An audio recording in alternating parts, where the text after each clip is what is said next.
Liver में है, which is between Anantnag and Pahalgam. यहाँ लोग ये नहीं कह रहे हैं कि ये तरक्की नहीं चाहते हैं, लेकिन वो तरक्की जो इनके जो गुजारा है उस पे, उसके एक्सपेंस पे आए, वो इनको कबूल नहीं है, क्योंकि यहाँ पे फायदे से ज्यादा इनको नुकसान हो रहा है। आप खुद देख रहे हैं, हम ऐसे स्पॉट में हैं जहाँ पीछे हमारा फॉरेस्ट है, आगे यहाँ ऑर्चर्ड्स हैं, वो सेब के पेड़ हों, अखरोट के पेड़ हों।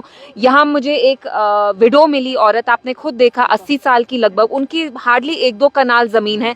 तो यहाँ का जो लोगों का गुजारा है मेनली वो हॉर्टिकल्चर से आता है। वो अखरोट के पेड़ हों, सेब के पेड़ हों, ये ग्रो करने के लिए इनने बड़े बड़े लोन लिए। अब जब आप इनसे वो गुजारा भी छीनेंगे तो ये लोग आखिर में कहाँ जाएंगे, क्या करेंगे? हम जानते हैं जम्मू कश्मीर में बेरोजगारी कितनी है, प्राइवेट सेक्टर है नहीं यहाँ, गवर्नमेंट जॉब यहाँ सबको नहीं मिलता। अब horticulture is the main source of the revenue, जिनसे इनका गुजारा आता है, वो भी आप इनसे छीन रहे हैं। हम जानते हैं बीजेपी की जो मरकजी सरकार है उनका उत्तराखंड में कितना बैड ट्रैक रिकॉर्ड रहा है। जहां तरक्की आपने रेलवे लाइन सारी जो डेवलपमेंट की है, that has come at the cost of our ecology, at the cost of the environment. आप जानते हैं जम्मू कश्मीर में एनवायरनमेंट, इकोलॉजी कितना फ्रैजाइल है, उसको आप लात मार के अगर यहाँ आप डेवलपमेंट लाएंगे, विकास लाएंगे, ये हमें मंजूर नहीं है।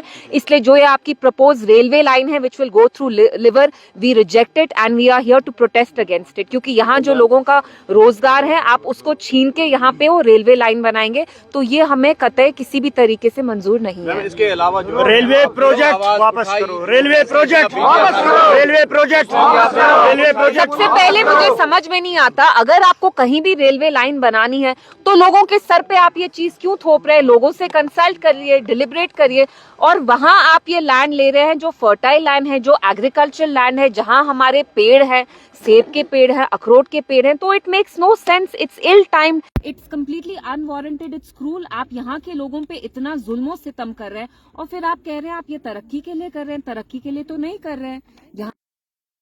यहाँ ये रेलवे लाइन आए, that through fertile agricultural plots of land. इसके अलावा cancellation of BPL ration cards पे, उस पे भी आपने आवाज उठाई, और जो पावर क्राइसिस अभी चल रही है उस पे भी आपने रिएक्ट किया है, तो उस सवाल से जानना चाहिए। जी देखिए, जो यहाँ नई सरकार आई है उनने अपने मंशूर में ये दावा किया था, ये वादा किया था लोगों को कि हम आपको हर महीने 10 किलो मुफ्त का आटा, 10 किलो चावल देंगे।